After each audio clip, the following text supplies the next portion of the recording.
Imagine two children born in the same city. They go to school on the same day.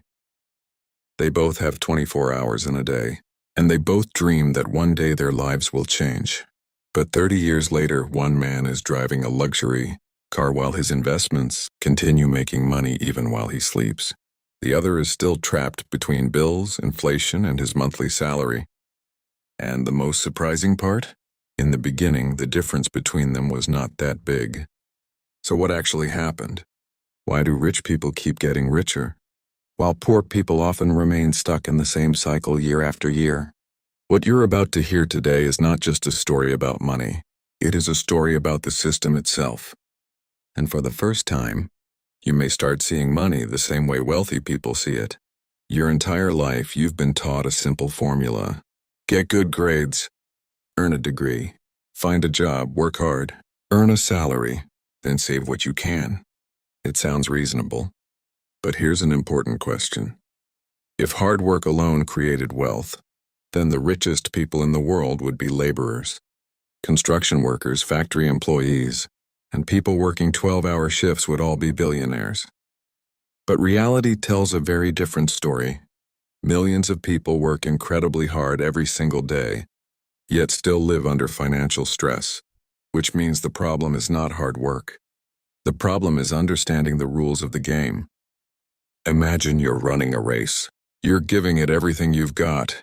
You're moving faster and faster every day. But there's one problem. You have no idea where the finish line is.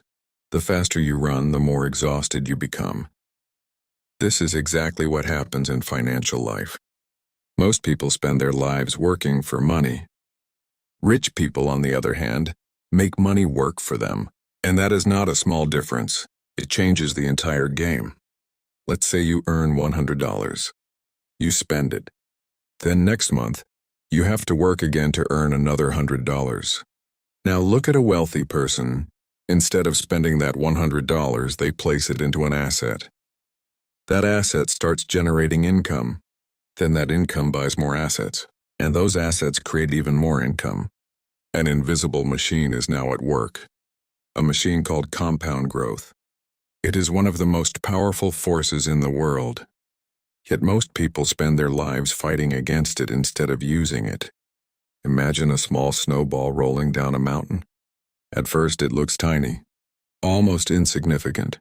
But as it keeps rolling, more snow sticks to it. It grows bigger, then faster, then even bigger. Eventually it becomes so large that stopping it becomes almost impossible. Wealth works in exactly the same way. First money makes money, then that money makes even more money. And eventually, the system itself starts working in favor of wealthy people. But here's another twist. Money isn't the only thing that creates more money. Knowledge creates money. Connections create money. Opportunities create money. And wealthy people often have greater access to all three. A child from a wealthy family grows up hearing business conversations. They see investing. They learn how risk works. Meanwhile, a child from a poor family often grows up in survival mode. Most of their mental energy is spent thinking about bills, expenses, and immediate problems. This is not anyone's fault, but it is reality. And you cannot win a game without first understanding how it works. Now imagine another situation. Two people have exactly the same amount of money. Then the market crashes. Prices fall everywhere. Fear begins to spread. The first person panics. He sells everything and runs for safety. The second person starts looking for opportunities. Why? Because he understands what is happening. He has knowledge. He has patience. And most importantly, he has emotional control. Hidden inside this example is a secret that most people completely miss. Financial success is not just a game of math. It is also a game of psychology. Fear, greed, and the desire for instant gratification. These emotions control more financial decisions than most people realize. A poor mindset looks for short-term relief. A rich mindset focuses on building long-term rewards. That is why wealthy people often see every dollar as an employee. They constantly ask themselves one question: how can I put this dollar to work? The average person usually asks a different question. What can I buy with this dollar? At first, the difference seems small, just a single thought. But over the years, that one thought can create a difference worth millions. And then comes a factor that may be even more dangerous: lifestyle inflation. A higher salary, a newer car, a better phone, a more expensive lifestyle, and the person believes they are making progress.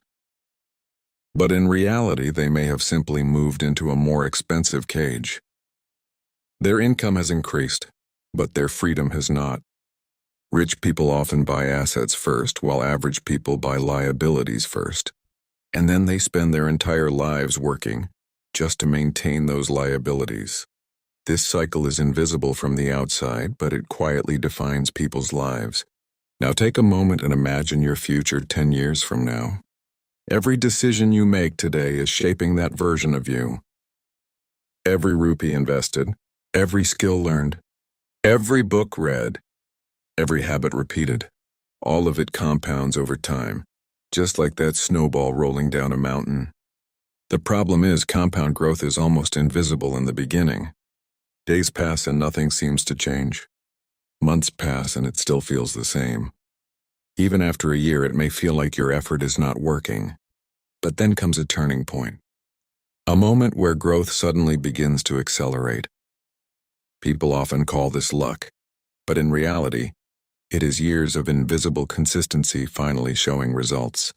This is why when you see a successful person, you are only seeing the outcome, not the process.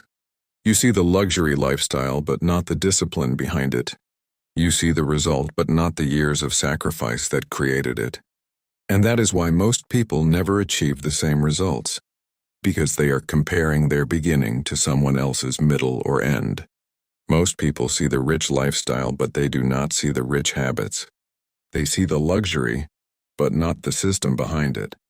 They see the outcome, but not the years of invisible effort behind it. And because of this misunderstanding, people keep repeating the same results again and again. Now comes an uncomfortable truth. The system is not perfect. Not every rich person is self-made, and not every poor person is lazy. Life can be unfair, and circumstances do matter. But there is another side to reality. No matter where you start, financial rules apply to everyone. Building skills, creating value, owning assets, thinking long-term. These principles are not reserved for any single class or group. Anyone who understands them can slowly start shifting the game in their favor. And this is where the most powerful realization begins. Rich people are not just rich because they have money. They are rich because they have built systems that continue working for them. When they are sleeping, when they are traveling, when they are doing nothing at all, the system is still running. Poor people often struggle because they do not have a system. They only have effort. And effort without a system usually leads only to survival. So next time you see a wealthy person, do not only look at their car or house. Look at the system they have built. Look at the habits that brought them there. Look at the thinking that controls their decisions. Because in the end, that is the real difference between rich and poor. It is not just money, it is mindset. And when mindset changes, decisions change. When decisions change, habits change. When habits change, the future changes. And slowly the entire game begins to shift. The question is not how much money you have today. The question is whether you are building a system that will work for you tomorrow. Are you still working for money? Or are you building a system that will one day make money work for you?